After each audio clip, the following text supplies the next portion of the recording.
Hello everybody, welcome to Takshashila classes. तो जैसा कि आपको पता है कि सीएपीएफ का रिजल्ट 24 ऑफ सितंबर को डिक्लेयर किया था यूपीएससी ने। So by 10th of October UPSC will open its window for the submission of DF. तो इस वीडियो में डीएफ में जो जो इंपॉर्टेंट पॉइंट्स आपको केयरफुली सबमिट करने हैं वो सारे हम डिस्कस करेंगे। डीएफ आपका एक फाइनल सबमिशन के बाद जो डॉक्यूमेंट जनरेट होता है उसे बोलते हैं हम डिटेल्ड एप्लीकेशन फॉर्म। ये आपका 14 पेजेस के ऑलमोस्ट आसपास डॉक्यूमेंट रहेगा। इन एडिशन टू दिस आपका 2 समरी शीट भी जनरेट करता है यूपीएससी। जैसा कि आप देख सकते हैं ये लास्ट में समरी शीट है। तो ये डॉक्यूमेंट आपका कभी कभी एक ही पेज में कंपाइल हो जाता है और समटाइम्स इट टेक्स 2 पेजेस। तो टोटल 16 पेजेस का आपका डॉक्यूमेंट रहता है ये डिटेल्ड एप्लीकेशन फॉर्म, जिसमें से आपको समरी शीट फिल नहीं करनी होती, it is auto generated by UPSC. तो इसमें सबसे पहले आपको जो रजिस्ट्रेशन आईडी है, रोल नंबर, नेम, ईमेल और मोबाइल नंबर, ये आप वही फिल करेंगे जो कि आपने एडमिट कार्ड फिल करते टाइम सबमिट किया था। जब आपने सीएपीएफ का फॉर्म फिल किया था उस टाइम जो भी आपने अपने क्रेडेंशियल सबमिट किए थे वो सारे आपके यहाँ पर ऑटोमेटिकली जनरेट हो जाएंगे। तो आपको जो शुरू करना है आपका सबमिशन वो यहाँ से करना है। आपकी फोटोग्राफ भी जो आपने फॉर्म फिल करते टाइम अपलोड की थी वही यहाँ पर आपको दिखेगी। तो नाम आपका जो आपके मैट्रिकुलेशन सर्टिफिकेट 10th के सर्टिफिकेट में जो नाम है आपका वैसे ही आप फिल करेंगे यहाँ पे। अगर आपने इनकेस चेंज भी किया है उसका भी आपको एफिडेविट अटैच करना पड़ेगा। अगर आपने नहीं किया तो आप सिंपली यहाँ पर नो पुट कर सकते हैं। उसके बाद आपका एड्रेस, जो आपका परमानेंट एड्रेस है, postal office, city, district, state and pin code, ये सारा आप सबमिट करेंगे। टेलीफोन नंबर और फैक्स नंबर, ये 2 चीज़ें जनरली हमारे पास अभी नहीं है, तो इसके आप या तो आप इसमें डैश डाल देंगे या फिर नो।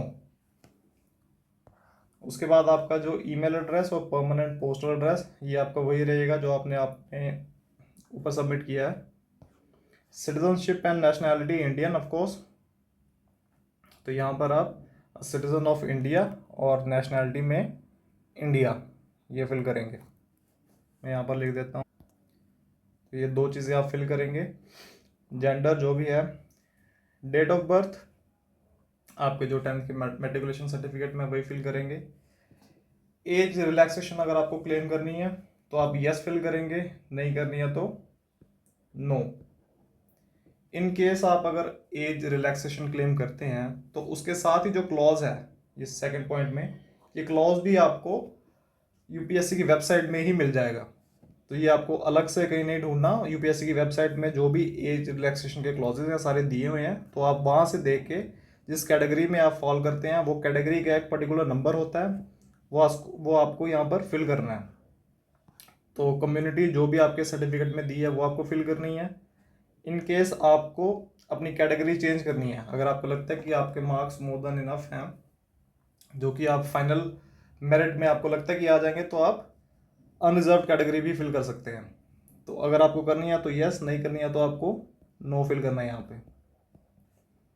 और डीएफ के हर पेज में लास्ट में आपको अपना रोल नंबर और सिग्नेचर, ये दोनों चीज़ें आपकी ऑटो जनरेटेड होगी, हर बार आपको फिल नहीं करनी।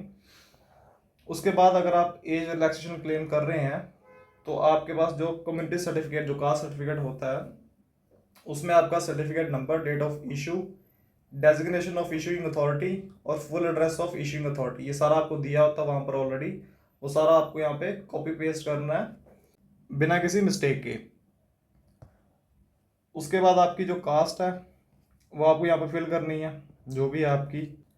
अगले कॉलम में जो आपका रिलीजन है आपके सर्टिफिकेट पे वो भी दिया होगा, वो आपको यहाँ पर फिल करना है। इसमें से अगर कुछ किसी भी कम्युनिटी से आप बिलोंग करते हैं तो आपको उसका नाम फिल करना है, जैसे कि सिख, बुद्धिस्ट, पारसीज, जोरास्ट्रियंस, जो भी है आपको फिल करना है। नहीं है तो आप सिंपली नो फिल करेंगे यहाँ पे। अगले कॉलम में आप अपना प्लेस ऑफ बर्थ मेंशन करेंगे यहाँ पे, और if born in India yes, नहीं तो आप नो फिल करेंगे। सिटी, टाउन, विलेज जो भी है आप यहाँ फिल करेंगे। अगेन यहाँ पर रोल नंबर और सिग्नेचर ये ऑटो फिल्ड होगा आपका। डिस्ट्रिक्ट, स्टेट, पिन कोड ये आपको सब पता ही होगा, ये आप फिल करेंगे। Marital status, if yes then put a yes, if no then unmarried.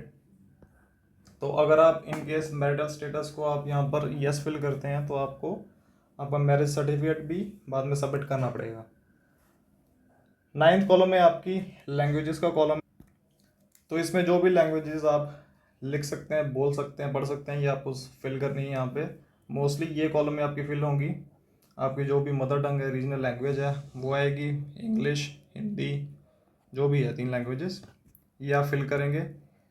आपने उस लैंग्वेज में एग्जामिनेशन कौन कौन सी स्टेजेस पे दिए हैं वो भी आपको फिल करने हैं। तो मोस्टली ऐसे होता है कि हिंदी और इंग्लिश ही आप अपनी 10th 12th और ग्रेजुएशन में जिस भी आप जो भी आपके सब्जेक्ट्स हैं अपनी फील्ड में वो आप फिल करेंगे। रीजनल लैंग्वेज का भी अगर आपने दिया है तो मोस्टली 10th क्लास का होता है वो आप फिल कर सकते हैं यहाँ पे। Next comes your preferences. तो this column is I would say very important. इसमें आपकी जो भी प्रेफरेंस है वो आप यहाँ पर इंडिकेट करेंगे। फॉर एग्जांपल आपको CISF फर्स्ट प्रेफरेंस देनी है तो आप इसके आगे 1 लिखेंगे। उसके बाद आप अगर ITBP करेंगे तो 2nd, 3rd, 4th, 5th, तो आप इस ऑर्डर में इसको फिल करेंगे। अगले कॉलम में do you possess the prescribed education qualification. तो एजुकेशनल क्वालिफिकेशन जो कि आपकी ग्रेजुएशन है इस एग्ज़ाम के लिए, उसकी आपको कॉपी अपलोड करनी है। तो यहाँ पर आप यस फिल करेंगे और उसके साथ ही कॉलम में आपको जब आप फाइनली ये वाला फॉर्म सबमिट करेंगे, ये वाला पेज, तो लास्ट में आपको जो फॉर्म सारे एक साथ अपलोड करने हैं उसमें आप अपलोड करेंगे। यहाँ पर आपका ग्रेजुएशन का सर्टिफिकेट अपलोड होगा, उसके ऊपर ही आपका certificate number, date of issue, designation of issuing authority and full address of issuing authority, ये सारा आपको जो ग्रेजुएशन की आपकी फाइनल मार्कशीट या फिर जो ग्रेजुएशन का सर्टिफिकेट है, पासिंग सर्टिफिकेट, उस पर दिया होगा, वही आपको यहाँ पर फिल करना है। उसके बाद do you have any education qualification obtained from a foreign institution, if yes then fill yes, if no then no. अगले पेज में आपकी एजुकेशन क्वालिफिकेशन आएंगी। तो ये आपको बहुत ध्यान से फिल करनी है क्योंकि यहाँ पर ज़रा सी मिस्टेक हुई तो आपका कैंडिडेट कैंसिल होने के पूरे चांस हैं। तो सबसे पहले आएगा आपका मेट्रिकुलेशन और 10th क्लास। तो 10th क्लास में आपको सबसे पहले आई वुड अज्यूम कि सभी यहाँ पर 2000 के बाद ही बॉर्न है तो सभी का CGPA सिस्टम होगा। तो आपको परसेंटेज में कुछ भी फिल नहीं करना है यहाँ पे। CGPA यहाँ पर आउट ऑफ 10 जो भी आपका CGPA आया है वो आप फिल करेंगे और पासिंग ईयर, यहाँ पर पासिंग ईयर फिल करेंगे। क्लास और डिवीजन ये अकॉर्डिंग टू योर मार्क्स या फिल करेंगे, फर्स्ट, सेकंड या थर्ड जो भी है।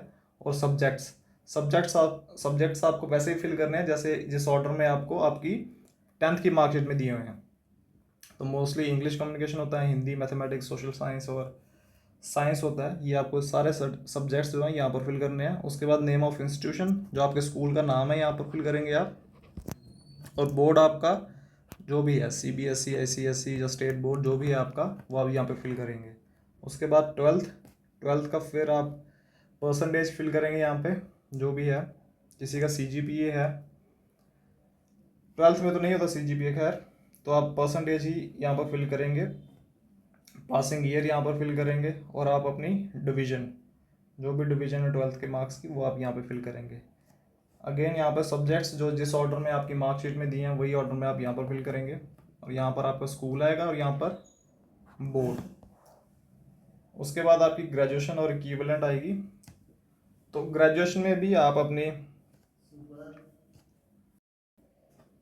सो then comes your college education. आपकी ग्रेजुएशन जिस भी फील्ड में हुई है उसके आपके मार्क्स यहाँ पे, डिवीज़न, अगर CGPA है तो आप CGPA यहाँ फिल करेंगे, फिर मार्क्स यहाँ पर नहीं फिल करेंगे। और यहाँ per year of pass out, जैसे आपने सब्जेक्ट्स यहाँ फिल किए हैं आपने सिमिलरली इन ऑर्डर यहाँ भी फिल करेंगे।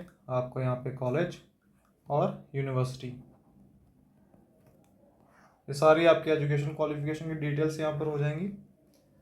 नेक्स्ट H में आपको अपना NCC सर्टिफिकेट का बताना है। अगर आपके पास B सर्टिफिकेट या C सर्टिफिकेट है तो वो आप यहाँ पर फिल करेंगे। डॉक्यूमेंट अपलोड करने टाइम भी आप साथ में रखेंगे वो certificate. Are you an ex serviceman, if yes then yes, if no then no. Similarly central civilian government servant, इसमें भी अगर आप हैं तो यस, नहीं तो नो। उसके बाद वर यू एवर एम्प्लॉयड, इसमें अगर आप यस करेंगे तो आपको सारे जो भी आपके डॉक्यूमेंट्स हैं आपके डिपार्टमेंट की तरफ से वो सारे आपके साथ में अटैच होंगे।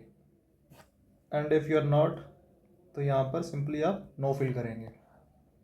Then comes your name of father, mother, nationality of the parents, ये सारा आप यहाँ पर फिल करेंगे। Last paper roll number by default और सिग्नेचर बाय डिफ़ॉल्ट यहाँ पर आ जाएगा। उसके बाद फादर्स प्रोफेशन जो भी है, अगर वो एम्प्लॉयड हैं तो जिस भी रैंक पे वो है, जो भी उनका डेजिग्नेशन है वो आप यहाँ पर फिल करेंगे। मदर्स प्रोफेशन सिमिलरली अगर वो वर्किंग है तो उनका डेजिग्नेशन जिस भी फील्ड में है वो यहाँ पर फिल करेंगे आप। अगर नहीं तो आप इधर सिंपली हाउसवाइफ या हाउस मेकर लिख सकते हैं। उसके बाद अपने फादर के डिटेल्स में, if a father is in service the post held by him, तो यहाँ पर आपको अपने फादर के जो डॉक्यूमेंट्स हैं, फादर के डॉक्यूमेंट्स में जो उनकी पोस्ट है at the time of their appointment वो फिल करना है। फादर या मदर के जो भी at the time of their appointment वो उनके सर्टिफिकेट में मेंशन होगा वो आपको यहाँ पर फिल करना है। इन केस नहीं है तो आप यहाँ पर सिंपली नॉट एप्लीकेबल लिख सकते हैं। ठीक। उसके बाद annual income of your father, यहाँ पर आपको ये चीज़ ध्यान रखनी है कि ये जो इनकम वाला आपका कॉलम है ये आपके जो फादर की इनकम टैक्स रिटर्न की जो रिसीट है उसमें जो कैलकुलेट करके एनुअल इनकम आती है आपकी बेसिक पे से, वो आपको यहाँ पर फिल करनी है। यहाँ पर मैं लिख देता हूँ ITR, क्योंकि ये डॉक्यूमेंट आपको अटैच भी करना है। इसकी जो PDF है, इसकी फ़ोटो है, ये भी आपको साथ में अटैच करनी है। तो मेक श्योर कि जो वहाँ पर आपको दिया है वही फिगर्स आप यहाँ फिल करेंगे। सिमिलरली मदर के लिए भी आप वही फॉलो करेंगे। नहीं है तो आप नॉट एप्लीकेबल यहाँ पर लिख सकते हैं, या फिर आप ज़ीरो भी लिख सकते हैं। यहाँ पर मैं लिख देता हूँ आप ₹0। फिर उसके बाद state to which your father originally belongs and the district, ये भी आपके जो फादर के डॉक्यूमेंट्स हैं उसमें दिया होगा, ये आप वही लिखेंगे यहाँ पर। मदर के भी similarly father's present postal address, ये भी आप उनसे एक बार पूछ के, कई बार ऐसे होता है कि बच्चे बाहर रहते हैं और फादर के जो डॉक्यूमेंट्स में अलग होते हैं पर वो उन्होंने शिफ्ट कर लिया होता है, तो अभी रिसेंटली जहाँ पर आप रह रहे हैं आपका वही प्रेजेंट पोस्टल एड्रेस होगा।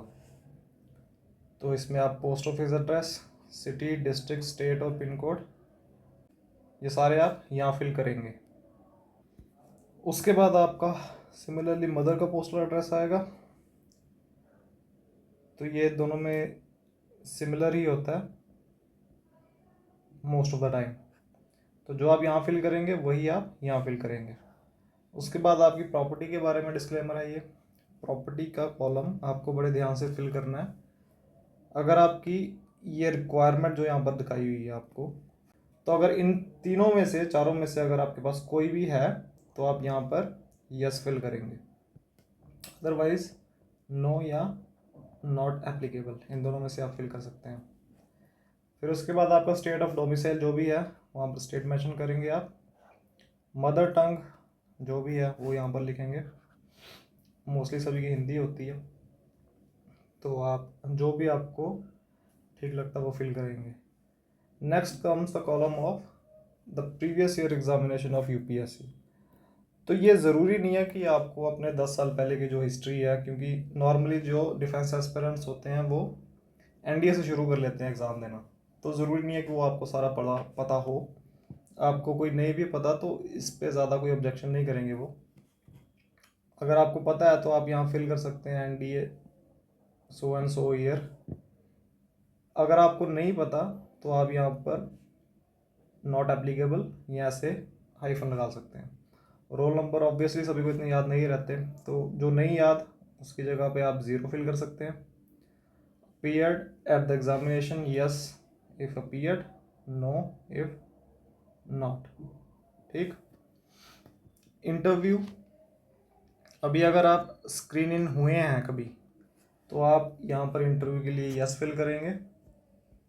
अगर स्क्रीनिंग नहीं हुए तो आप नो फिल करेंगे। Recommendation if yes then yes, अगर नहीं हुए तो नो। और वेदर कंटिन्यूइंग टिल डेट और रिजाइंड, ये उन लोगों के लिए है जो अभी सर्विंग है। तो मोस्टली कैंडिडेट्स जो होते हैं वो सर्विंग नहीं होते, तो आप यहाँ पर नॉट एप्लीकेबल फिल करेंगे। सिमिलरली आप CDS के लिए भी फिल करेंगे। जितने भी आपने अटैम्प्ट दिए हैं वो सारे अटैम्प्ट्स की डिटेल्स, ईयर, रोल नंबर अगर आपको याद है तो आप फिल कर सकते हैं, नहीं तो आप सब में 00 फिल कर सकते हैं। ठीक। सिमिलरली ये जो क्रेडेंशियल्स हैं जो ठीक हैं वो आप फिल करेंगे और यहाँ पर नॉट एप्लीकेबल। ध्यान रखना है यहाँ पर आपको CAPF के अटैम्प्ट नहीं लिखने। तो यहाँ पर आप जो UPSC एग्ज़ाम कंडक्ट करता है other than your CAPF examination वो मेंशन करेंगे सारे।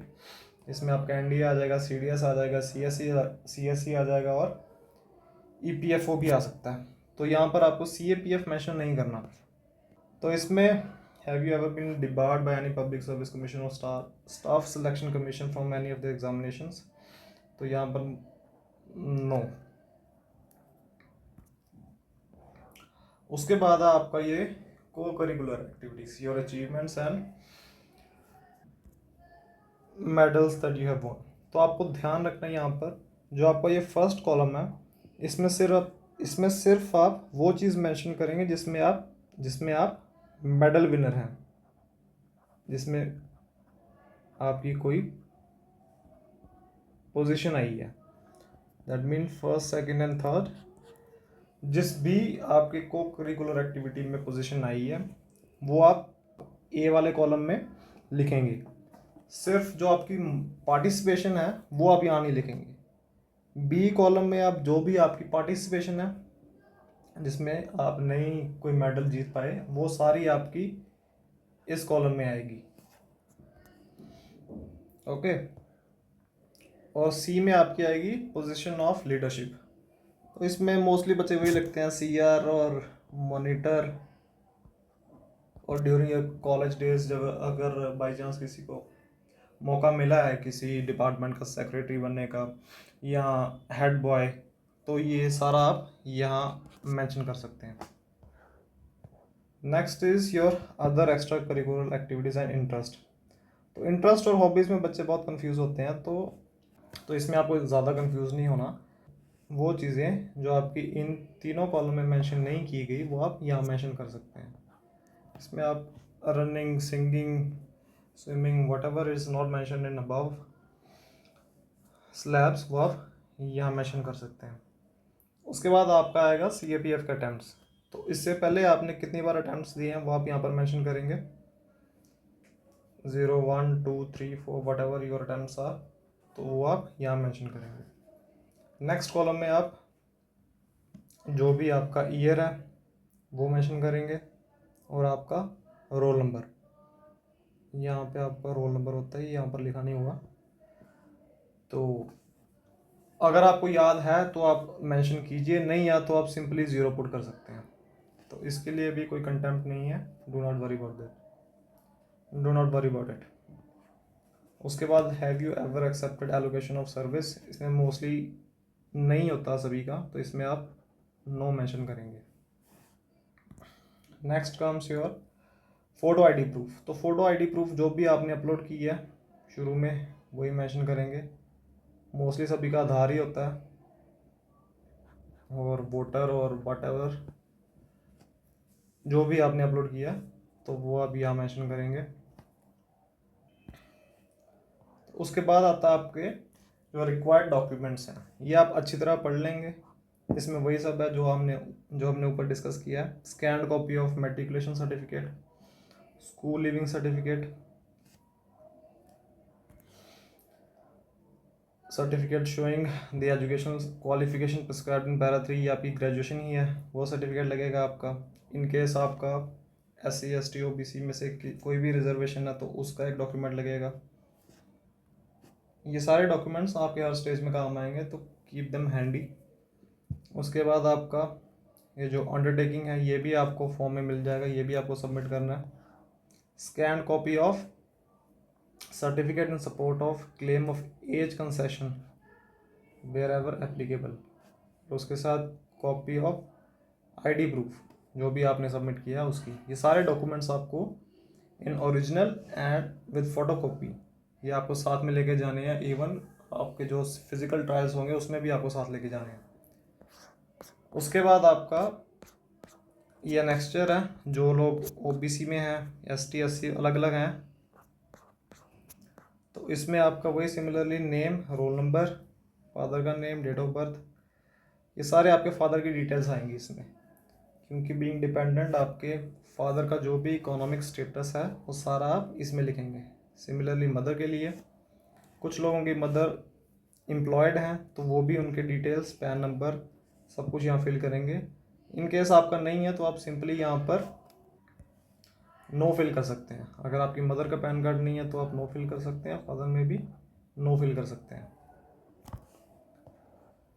प्रोफेशन ऑफ फादर जो भी है अकॉर्डिंगली आप ये सारा फिल करेंगे।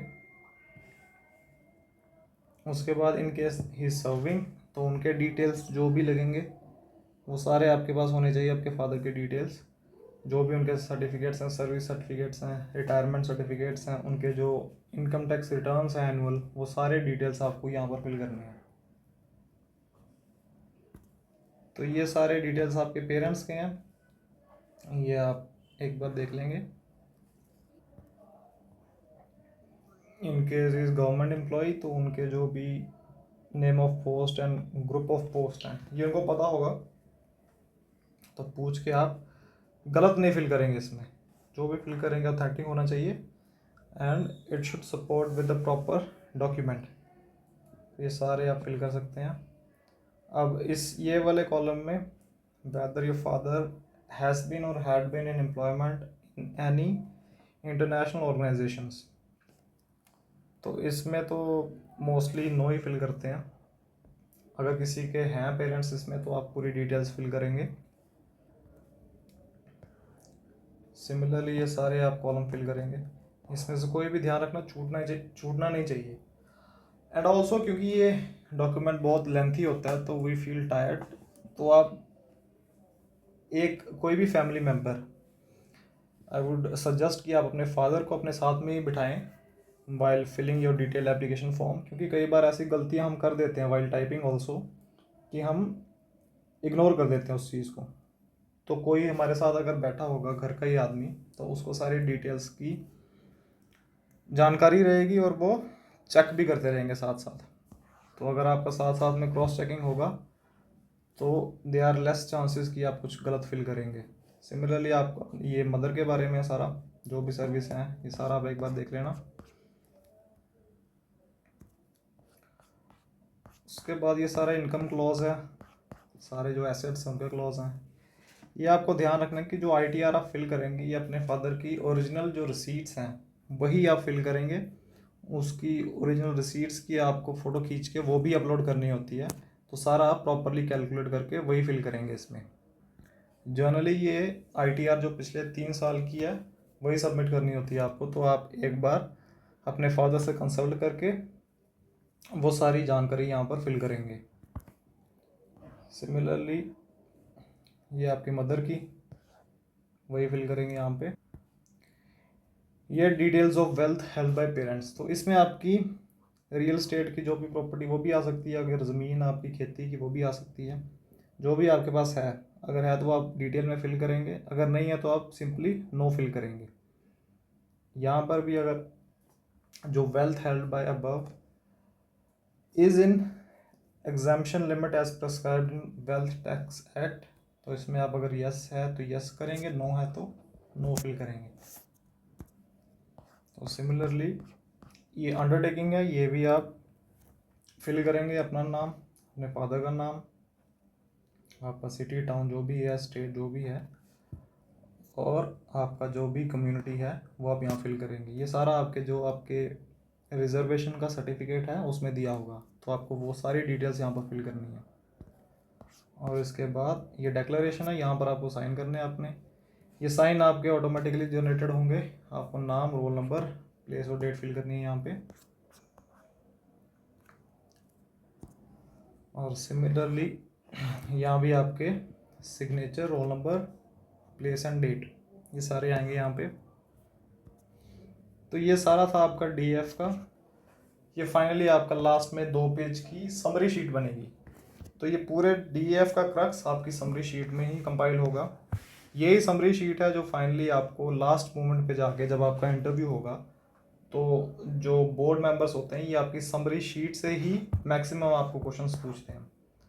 तो ध्यान रखना आपको, ये समरी शीट है इसकी आपको थॉरो नॉलेज हो, जो भी आपने यहाँ पे अपने पर्टिकुलर्स भरे हैं ये सारे आपके समरी शीट में कंपाइल हो जाएंगे। So that was all about DF submission. इससे रिगार्डिंग कोई भी अगर आपको क्वेरी है या दिक्कत आ रही है फॉर्म फिल करने में, खैर अभी तो ओपन नहीं हुई विंडो बट कुछ दिन में हो जाएगी, कोई भी अगर आपकी क्वेरीज होगी तो you can contact us on the number और you can also ask in the comment section. So thank you very much, see you in the next video.